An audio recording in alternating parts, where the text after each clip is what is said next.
Hello everyone, আসসালামু আলাইকুম। Welcome back to my channel Farhin's blog. কেমন আছো সবাই? আশা করছি সবাই অনেক ভালো আছো, সুস্থ আছো।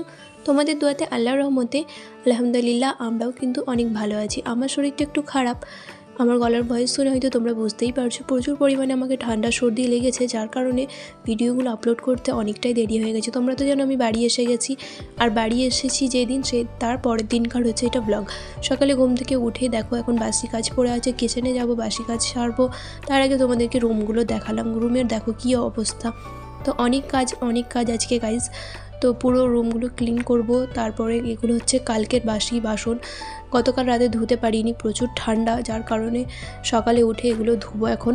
তো চলো এগুলো ধুয়ে নিই, ধুয়ে ঝটপট করে ফ্রেশ হবো, তারপরে চা বানাবো। যেদিন আসি সেদিন রাত থেকে কিন্তু ইজানের জ্বর সর্দি, ওর পাপাকে ঠান্ডা লেগেছে, তারও সর্দি।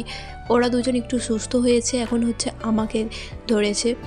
আর এখন ওয়েদার তো যা চলছে, ঠান্ডা সর্দি লাগারই কথা। তারপরে আমরা আরেক জায়গা থেকে আরেকটা জায়গায় এসেছি, যার কারণে আরও প্রচুর পরিমাণে 3 জনকেই ঠান্ডা লেগেছে। এখনকার সর্দি কাশি তো শুধু সর্দি কাশি বললেই ভুল হবে, তার সাথে তো আরও অনেক কিছু থাকে।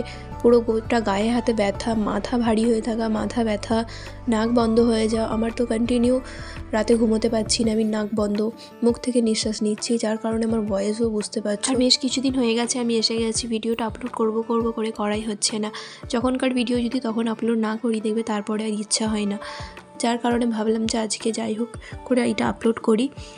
তো এখানে বাসন ধুচ্ছিলাম, দেখো ইজান উঠে গেছিলো, ওকে নিয়ে আসলাম, আবার উঠে কান্না করছিল, ওকে নিয়ে এসে আবার এই রুমে শোয়ালাম, শুইয়ে দিয়ে দেখো এখানে আমি আসছি আবার বাসনগুলো ধুতে। তো ঝটপট গতকাল রাতে তাড়াতাড়ি করে খাওয়া দাওয়া করে শুয়ে পড়েছিলাম, যার কারণে আর ইচ্ছা হলো না যে বাসনগুলো ধুয়ে রাখি। ভাবলাম যে সকালে উঠে ধোবো, একটু কষ্টটা কম হবে, কিন্তু সকালে উঠে দেখি বাপরে বাপ প্রচুর পরিমাণে ঠান্ডা। আমি ভাবছিলাম হয়তো দেশের থেকে শহরের ঠান্ডাটা কম আছে, কিন্তু না, এখানেও ভালোই ঠান্ডা। দেখতেই পাচ্ছ একদম সোয়েটার পরে আমি সকালবেলা উঠে পড়েছি, আর প্রচুর ঠান্ডা লাগছে গাইজ। আর আজকে আমার ঘুমও ভেঙে গেছে অনেক সকালে, কেন কি কালকে তাড়াতাড়ি খাওয়া দাওয়া করে শুয়ে পড়েছিলাম, যার কারণে আজকে সকাল সকাল উঠে পড়েছি।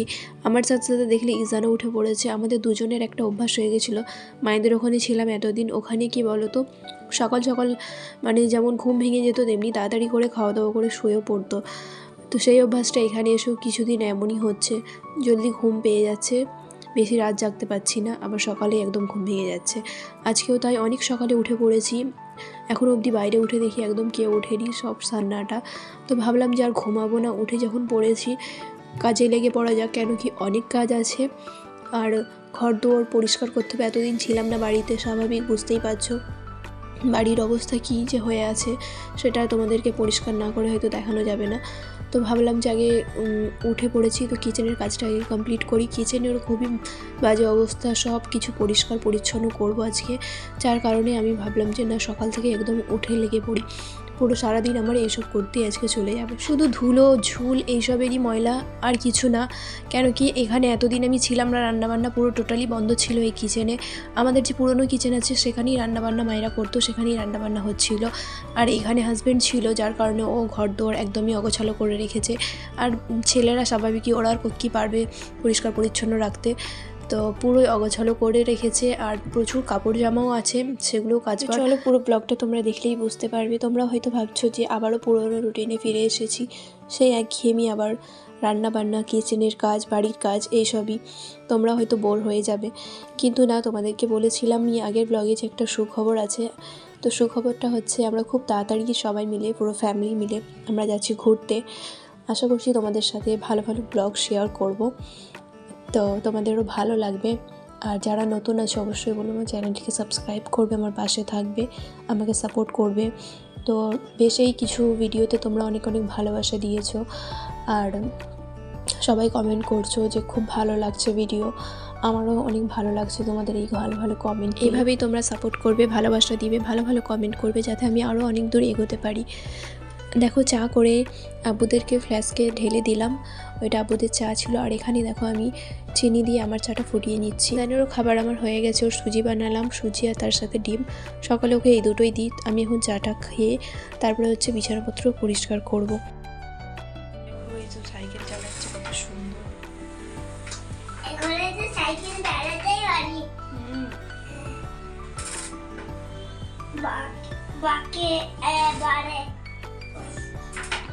আসো খাবার খাবে। খাবার খেয়ে তারপর তুমি খেলবে। আস্তে আস্তে করে নাও। ওইভাবে না কিভাবে শিখিয়েছি আমি, ওইভাবে কেউ নামে? এটা তো উল্টো হয়ে গেল।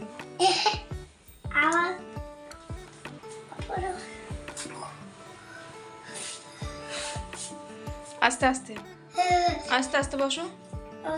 ওই দিকটা উল্টো হয়, এই দিক থেকে উঠতে হয়।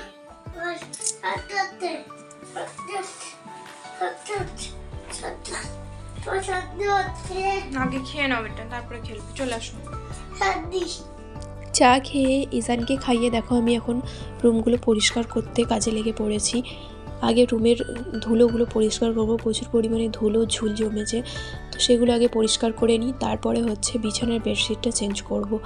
আর আজকে রান্না বান্না আমাকে মা বলে দিল যে তোমাকে কিছু করতে হবে না, আমি এখানে সবটা করে নিচ্ছি, তুমি তোমার যে সমস্ত কাজ আছে সেগুলো আগে তুমি সারো।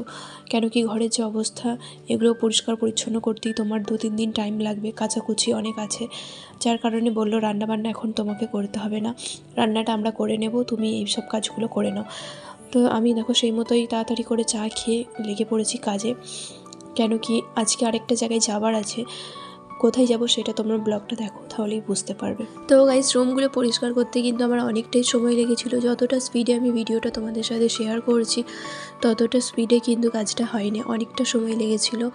আমি অনেকটা স্পিডে তোমাদেরকে দেখিয়ে দিচ্ছি, না হলে ভিডিওটা অনেক বড় হয়ে যাবে। দেখবে বাড়িঘর অগোছালো অপরিষ্কার থাকলে খুবই অস্বস্তিকর লাগে। যতক্ষণ না সেটা পরিষ্কার পরিচ্ছন্ন করছি ততক্ষণ অবধি মনে হচ্ছে মনের মধ্যে শান্তি নেই। আমি সকালে উঠে এই সমস্ত কাজে লেগে পড়েছি। হাজব্যান্ড ঘুম থেকে উঠে আমাকে দেখে ও অবাক হয়ে গেছে, বলছে তুমি কি সারা রাত ঘুমোতে পারো নি, কতক্ষণে ঘর পরিষ্কার করবে সেই সবই ভাবছিলে, সকাল সকাল উঠে এইসব কাজে লেগে পড়েছো, এত হড়বড়ির কী আছে, আরামসে ধীরে সুস্থে করবে।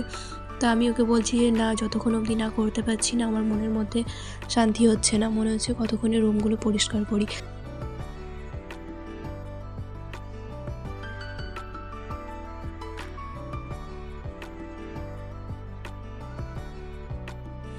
গাইস দেখো বিছানাপত্র সব ক্লিন হয়ে গেছে, এখন হচ্ছে ওইখানে সব জিনিসগুলো পরিষ্কার করব। দেন হচ্ছে এইগুলো সব ভাব। আর এখানে দেখো কত সব কাপড় চোপড়।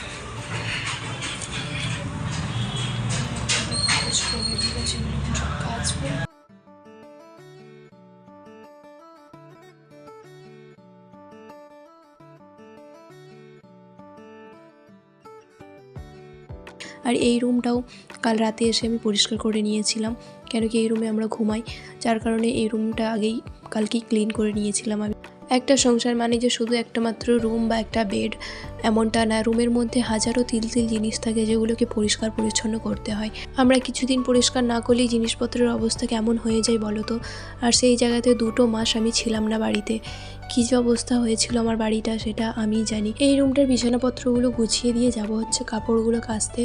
অনেক কাপড় আছে, একসাথে অতগুলো কাচতে পারবো না একদিনে, তো আজকে কিছুটা কাচি, আবার কালকে কিছুটা, এইভাবে এখন অল্প অল্প করে কাচবো। বিছানাপত্র সব দেখতেই পাচ্ছ পরিষ্কার হয়ে গেছে। আর এই দিকে দেখি মুদি দোকান থেকে রেশনের সব জিনিসপত্র এসেছে, সেগুলো এখন গুছিয়ে রাখবো।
এই সমস্ত রেশনপত্র এসেছে, তো এগুলো এখন যেখানে থাকি আমার সেখানে গুছিয়ে রাখবো। আমার এখানে থাকে পুরো সব সংসারের রেশনপত্র, সমস্ত কিছু মশলা, তো সেটার অবস্থাও খুবই বাজে, যেটাকে এখন ক্লিন করব।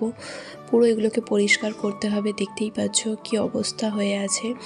তো এখন এটাকে পুরো পরিষ্কার করব। আর কিছু নতুন মশলাদানি কিনেছি, সেগুলোতে মশলাপত্র সব ঢেলে রাখবো। হাবিজাবি অনেক বক্স আছে, সেগুলোকে এখান থেকে পরিষ্কার করে জায়গাটাকে একদম ফাঁকা করতে হবে। দেখেই কেমন লাগছে দেখো, এখানে আমার পুরো পরিষ্কার হয়ে গেছে। দেখো, গুছিয়ে রাখলে জিনিস অনেকটা জায়গাও বেরোয় আর জিনিসটা দেখতেও সুন্দর লাগে। তো পুরো জিনিসগুলোকে গুছিয়ে কত ভালো লাগছে, দেখেও শান্তি লাগছে মনের মধ্যে। তো এই সব কাজ হয়ে গেছে, এখন কাপড় চোপড় কেচে আমি রেডি হব। বললামই একটা জায়গায় যাব, কোথায় যাব সেটা হচ্ছে ইজানকে স্কুলে ভর্তি করব, তো সেখানেই যাব ওর স্কুলে। তো চলো আজকের ব্লগটা এখানেই শেষ করছি। এখানে দেখছো আমি রেডি হয়ে গেছি, এখন যাবো ওর স্কুলে, ওকে ভর্তি করার আছে। চলো আবারও দেখা হচ্ছে তোমাদের সাথে নতুন একটা ভিডিওতে। আজকের ভিডিওটা কেমন লাগলো জানাবে। সবাই ভালো থাকবে, সুস্থ থাকবে। আল্লাহ হাফিজ।